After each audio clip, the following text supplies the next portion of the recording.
Start করে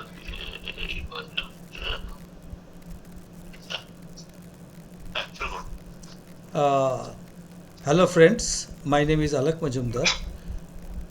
We are into second video of the series whereby we are trying to cover different streams or topics or areas of legal studies.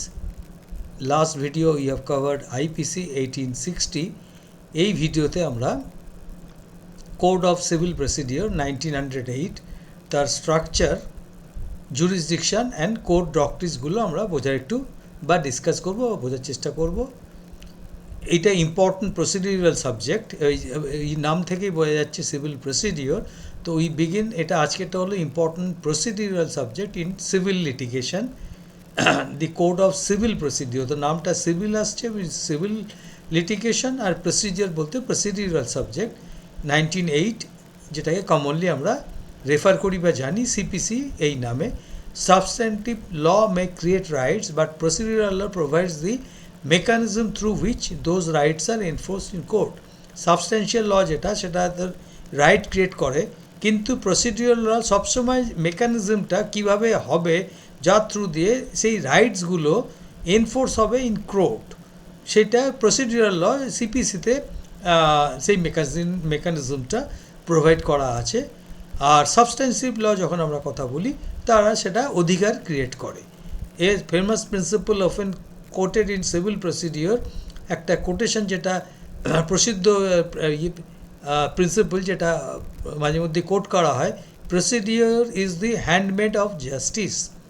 এর মানে হলো procedure খালি জাস্টিসটাকে abstract করা বা বাধা দেওয়ার জন্য, বরঞ্চ ফেসিলিটেট ফেয়ার অ্যাডজুডিকেশন, মানে ফেয়ার অ্যাডজুডিকেশন যাতে হয় জাস্টিস ডেলিভারি সিস্টেমে, তার জন্য এই প্রসিডিওরটাকে ইউজ করা হয়। আজকের লেকচারে আমরা দেখব বা এক্সামিন করব structure and object of the CPC, jurisdiction of civil court. Civil কোর্টে জুরিসডিকশন থাকে, তো different sorts of jurisdiction, doctrine, important doctrine of CPC, res sub judice, doctrine of res judicata, basic stages of a civil court. এই foundational প্রিন্সিপালগুলো essential for the provision of civil procedure আমরা পড়ার আগে। Nature and object of CPC code, CPC 1908 governs the procedure followed by civil courts in India while adjudicating civil dispute. Civil dispute যখন বিচার করা হয়, সেই সময় সিভিল কোর্ট যে প্রসিডিওরটা ফলো করে, সেইগুলো জিনিসগুলো কোড সিপিসি 1908-এ দেওয়া আছে। অবজেক্টিভ অফ সিপিসি কি উদ্দেশ্য? মেন অবজেক্টিভ হলো ফেয়ার ট্রায়াল, যেটা আনবায়াস একটা ব্যালেন্সড ট্রায়াল, যেটা সবার জন্য ইকুয়ালি ফেয়ার হবে, কোনো ক্ষেত্রে বায়াস থাকবে না। Maintain uniform procedure in civil court, civil কোর্টে এত কোর্ট আছে, সেখানে একটা ইউনিফর্ম প্রসিডিওর যাতে সবাই মেনটেন করে। মাল্টিপ্লিসিটি অফ লিটিগেশন অনেকগুলো একসাথে যাতে স্টার্ট না হয়। আর to provide systematic enforcement of civil rights, civil rights যেগুলো আছে সেগুলো একটা সিস্টেমের থ্রু দিয়ে সেগুলোকে বলবৎ করা। দি code applies to disputes concerning property, contracts, family matters, commercial transaction, civil liability, সবকটাই কিন্তু সিভিল ডিসপিউটস। আমরা যে পাঁচটার কথা বললাম। Structure of CPC, the code contents, কোডে 158টা সেকশনস আছে। First schedule containing orders and rules, sections deal with general principles while orders and rules provide detailed procedural mechanisms. এইটা কিন্তু আমাদের বোঝার দরকার। সেকশনস যেগুলো আছে জেনারেল প্রিন্সিপালের সাথে ডিল করছে, কিন্তু অর্ডার্স অ্যান্ড রুলস যেটা আছে সেখানে প্রসিডিউরাল মেকানিজম, কীভাবে পুরো সিস্টেমটা চলবে, জাস্টিস ডেলিভারি সিস্টেম, সেই জিনিসটা ওখানে স্পেসিফিক্যালি অর্ডার অ্যান্ড রুলে দেওয়া আছে। সাম মেজর অ্যামেন্ডমেন্টস আর ইন্ট্রোডিউস 1976-এ সংশোধন হয়েছিল, 1999 এবং 2002।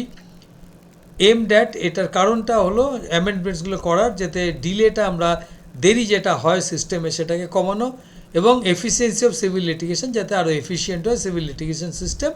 এই কারণে এই অ্যামেন্ডমেন্টস 1976, 1999 এবং 2002-এ করা হয়েছিল। 3 নম্বর হলো জুরিসডিকশন অফ সিভিল কোর্টস। এটাও খুব ইম্পর্টেন্ট আমাদের বোঝা। One of the most fundamental provisions of the CPC section 9, যেখানে যে সেকশনটা ডিল করছে jurisdiction of civil courts, different civil কোর্টসের jurisdiction. Section 9 basic principle, civil court shall have jurisdiction to try all suits of civil nature. এর আমাদের একটা point দেখতে হবে, all suits of civil nature, unless their cognizance is expressively or impliedly bird.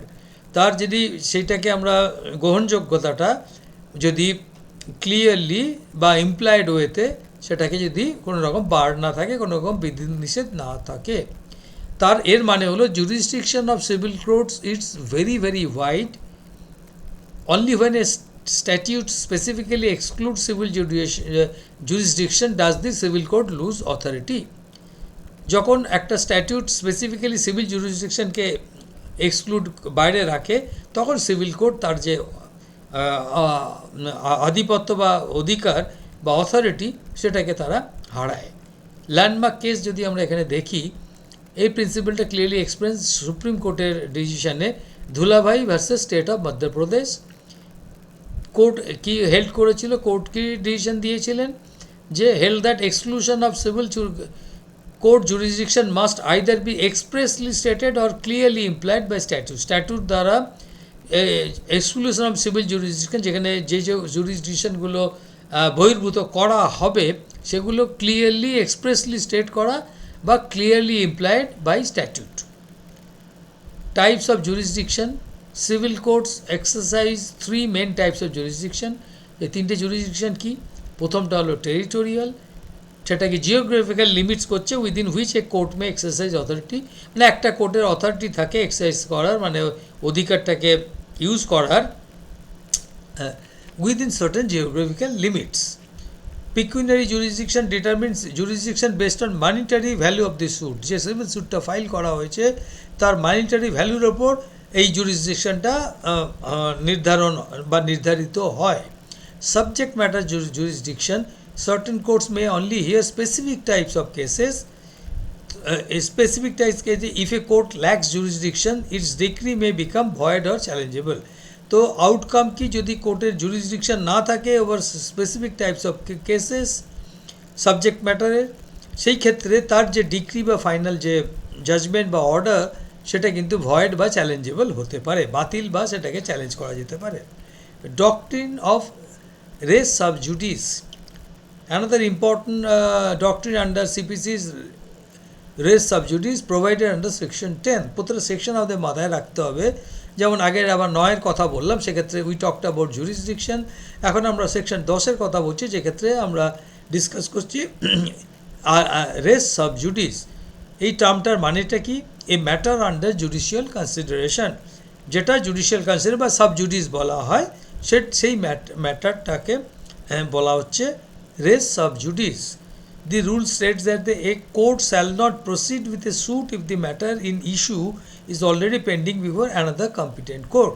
এর মানেটা কি হলো, একটা কোর্ট একটা স্যুট নিয়ে প্রসিড করবে না, আগে এগোবে না, যদি সেম ম্যাটারটা পেন্ডিং থাকে বিফোর অ্যানাদার কম্পিটেন্ট কোর্ট। মানে কম্পিটেন্ট কোর্ট বলতে যার জুরিসডিকশন আছে সেই কোর্টের সামনে যদি কোনো সিমিলার ম্যাটার ইন ইস্যু যদি পেন্ডিং থাকে for adjudication which is sub judice, সেই ক্ষেত্রে কিন্তু অন্য কোর্ট সেটাকে প্রসিড করবে না উইথ এ স্যুট। যদি কেউ ফাইলও করে যে কেসটা পেন্ডিং আছে ম্যাটার ইন ইস্যু সিমিলার ইয়ের ওপর ম্যাটারের ওপরে, যদি কেউ স্যুট ফাইল করে সেই অন্য কোর্ট কিন্তু প্রসিড করবে না, সেটা নিয়ে আর এগোবে না, অ্যাডভান্সমেন্ট হবে না কোনো of legal justice delivery system. Purpose the doctrine prevents parallel litigation. অনেক ক্ষেত্রে যদি আরেকটা কোর্ট এটাকে অ্যালাউ করতো স্যুটটাকে, যেটা অলরেডি সেম জিনিস আর অন্য একটা কোর্টের সামনে পেন্ডিং আছে, তাহলে প্যারালাল লিটিগেশন হতো, মানে দুটো একসাথেই দুটো কোর্টে বা 3টে কোর্টে চলতো। কনফ্লিক্টিং জাজমেন্টস, একটা কোর্ট করে জাজমেন্ট দিল সেম ম্যাটারের উপরে, আবার আরেকটা কোর্ট হতেই পারে যে অন্য কোনো জাজমেন্ট দিলেন, সেই ক্ষেত্রে কনফ্লিক্টিং জাজমেন্টসের পসিবিলিটি থেকে যাচ্ছে। আর আননেসেসারি যেটা একটা কোর্টে দিয়ে ওয়েস্ট অফ জুডিশিয়াল টাইম, যেটা একটা কোর্টে হচ্ছে সেটা 2-3টে কোর্টে হতো, জুডিশিয়াল টাইম নষ্ট হতো। আর একটা জিনিস এখানে যেটা খুব ইম্পর্ট্যান্ট, একসাথে যদি 2 বা 3টে কোর্টে সেম সাবজেক্ট ম্যাটার নিয়ে মানে প্রসিড করা হয়, লিটিগেশন হয়, প্রসিডিংস হয়, সেক্ষেত্রে কিন্তু যারা litigant for both the parties, they end up paying lot of paying or spending lot of money towards different sorts of fees, legal fees, যারা তাদের রিপ্রেজেন্ট করছেন অ্যাডভোকেট বা লয়ার, তাদের ফিস। তো unnecessary there is wastage of money on the part of both the litigants. Okay. Illustration: suppose a dispute regarding property ownership is pending before a court in Delhi. Property ownership এর ব্যাপারে একটা dispute কোনো একটা কোর্টে দিল্লিতে pending আছে, মানে proceedings চলছে। If another identical suit is filed in Kolkata regarding the same issue and parties, এখানে সবচেয়ে বড় কথা ইস্যুটা সেম হতে হবে এবং সেম পার্টির মধ্যে হতে হবে। যদি ডিফারেন্ট পার্টির মধ্যে সেম ইস্যু নিয়ে হয়, সেক্ষেত্রে কিন্তু that becomes a altogether different case.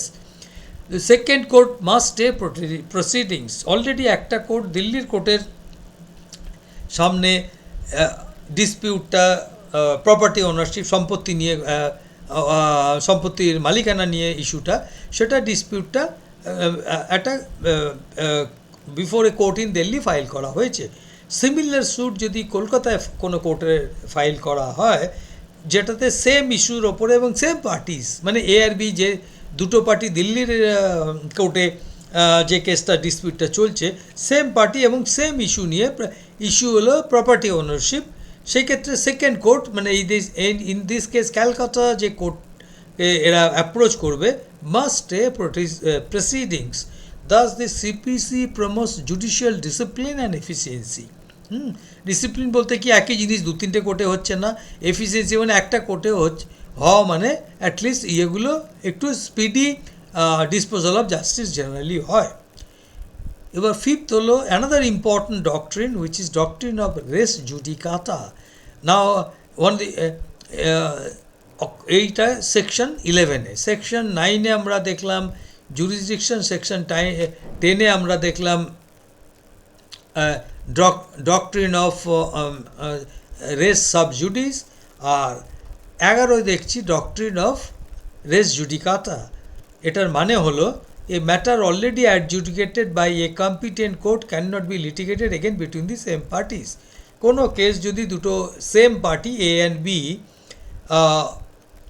সেই ক্ষেত্রে কোনো কোর্ট যদি সেটাকে অ্যাডজুডিকেট করে অর্ডার দিয়ে থাকেন, competent court, competent means again we talk about jurisdiction, যে জুরিসডিকশন যারা অথরিটি আছে, সেই জুরিসডিকশনের যদি কোনো কোর্ট অপারেট করেন এবং প্রসিডিংসগুলো হ্যান্ডেল করেন এবং ফাইনাল যা অর্ডার বা ডিক্রি বা জাজমেন্ট দেন, সেই ক্ষেত্রে একটা কোর্টে যদি সেটা অ্যাডজুডিকেটেড হয়ে থাকে, সেটাকে ক্যান নট বি লিটিগেটেড, সেটা আবার অন্য আরেকবার সেটাকে লিটিগেট করা যাবে না বিটুইন দি সেম, যদি সেম পার্টির মধ্যে হয়, তাহলে সেটাকে আমরা ফার্দার আবার লিগ্যাল প্রসিডিংসের মধ্যে যেতে পারবো না, যেটা অলরেডি ম্যাটারটা অ্যাডজুডিকেটেড হয়েছে, but rider is between the same parties, যেটা অ্যাডজুডিকেট হয়েছে এবং নতুন কোর্টে, কম্পিটেন্ট কোর্টে লিটিগেশনের কথা কেউ অ্যাপ্রোচ করছে বা ভাবছে, সেই ক্ষেত্রে A and B both the parties should be same. এইটা হলো মেন কন্ডিশন বা রাইডার বা আমাদের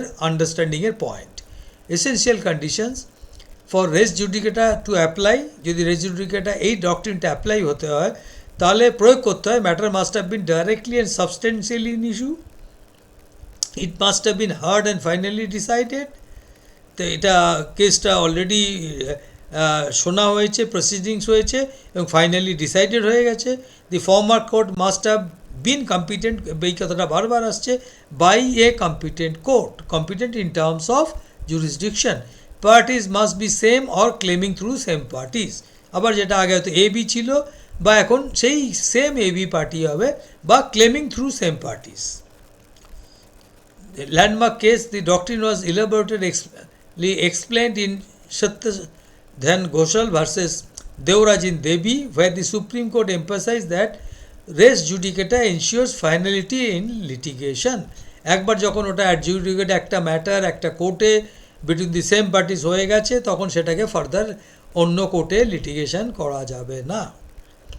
তো কনস্ট্রাকটিভ রেস জুডিকেটা, যেটা রিলেটেড কনসেপ্ট, মানে রেস জুডিকেটের সাথে যেটা এটা রিলেটেড, এটাকে বলা হয় constructive res judicata. If a party could have raised a ground in earlier litigation but failed to do so, they can't raise it in subsequent proceedings.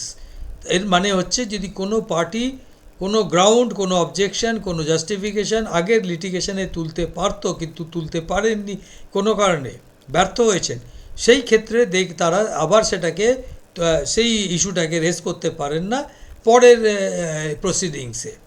Thus the doctrine prevents piecemeal litigation. এটা comprehensive litigation হয়, পিসমিল litigation এক্ষেত্রে সম্ভব না, কেন কি further এটাকে allow করা হয় না ফর রেজিং, যদি তারা আগের লিটিগেশনে তারা কোনো কারণে ব্যর্থ হয়ে থাকেন এই জাস্টিফিকেশন, এই গ্রাউন্ডটাকে রেজ করা বা ওঠানো। Parties to a suit, the next important procedural parties to suit govern under order 1 of CPC. তো অর্ডার 1 অফ সিপিসি এক্ষেত্রে দুটো concepts are crucial, necessary party and proper party. Necessary পার্টিকে যার ছাড়া no effective decree can be passed. If a party is absent the suit may fail. তো necessary party যদি attend না করে বা the party to the dispute and necessary party is absent, তাহলে কিন্তু এফেক্টিভ ডিক্রি কোর্ট পাস করতে পারেন না। আর প্রপার পার্টি বলতে is one whose presence helps the court completely resolve the dispute, মানে যারা থাকলে কোর্টের প্রসিডিংসের সময় কোর্টের সুবিধা হয়, পুরো যে ডিসপিউটটা আছে সেটাই কমপ্লিটলি সমাধান করতে, পুরোপুরি সমাধান করতে, though not essential. Courts may add or remove parties under rule 1 order 1 rule 10 to ensure complete justice. এক্ষেত্রে তাদেরকে পুরোপুরি সাহায্য করা হচ্ছে, অপরচুনিটি দেওয়া হচ্ছে যাতে এই ডিসপিউটটা কমপ্লিটলি রিজলভ করা যায়। এবং এই ক্ষেত্রে প্রপার পার্টি তারাই, যেটা আমরা বললাম, যার প্রেজেন্স কোর্টকে সহায়তা করে বা সাহায্য করে যে ডিসপিউটটা এটাকে কমপ্লিটলি রিজলভ করতে। Pleadings in civil procedure civil litigation begins with pleadings which define the dispute. হ্যাঁ, প্লিডিংস বোথ পার্টি তাদের পয়েন্ট অফ ভিউ, তাদের জাস্টিফিকেশান, তাদের ব্যাকগ্রাউন্ড, তাদের ডিফেন্স, তারা they will be part of proceedings যখন প্রসিডিংসটা হবে, এবং তারা তাদের উকিল পক্ষ বা যারা রিপ্রেজেন্ট করছেন তারা তাদের পয়েন্ট নিয়ে, তারা দুটো পার্টি তাদের পয়েন্ট নিয়ে প্লিড করতে পারেন এবং ডিফেন্ড করতে পারেন their point of view as far as the dispute is concern. Pleadings are governed by orders 6 to 8। দুটো মেন প্লিডিংস হয়, একটা বলে প্লেন্ট আর একটা বলে রিটেন স্টেটমেন্ট। আপনারা যখন পরে পড়বেন এগুলো দেখবেন এই প্লেন্ট আর রিটেন স্টেটমেন্ট ঘুরে ফিরে বারবারই আসবে। এই একটা ইয়েতে যেটা কেস, এই ধরনের সিভিল কেস হয়, দুটো পার্টি থাকে, একটা প্লেন্টিফ আর একটা হলো ডিফেন্ডেন্ট। তো প্লেন্ট যিনি, a plaint is the formal document filed by the plaintiff stating the cause of action and relief sought. তো এক্ষেত্রে প্লেন্টিফ যেটা, যে যিনি কমপ্লেন করছেন বা যিনি কেসটাকে ফাইল করছেন, a plaint is the formal document filed by the plaintiff stating the cause of action, যেটা ঘটনা, এবং কি রিলিফ চাইছেন because he has been affected. এবার রিটেন স্টেটমেন্ট হলো এক্স্যাক্টলি অপোজিট, এটা defendant's reply to the plaint যেটা বললেন তার রিপ্লাই দেবেন ডিফেন্ডেন্টের through a written statement where allegations are admitted, denied, or যে অ্যালিগেশনটা প্লেন্টিফ করছেন সেই অ্যালিগেশনসটা আইদার তারা অ্যাডমিট করবেন, আর না হলে সেটাকে অগ্রাহ্য করবেন, আর না হলে সেটাকে তারা বিবরণ দেবেন বা এক্সপ্লেন করবেন। অ্যামেন্ডমেন্ট অফ প্লিডিংস এটাকে অ্যামেন্ডমেন্টও করা যায়, সেটা আবার those amendments are allowed under Order 5 Rule 17 when necessary for determining the real questions in controversy.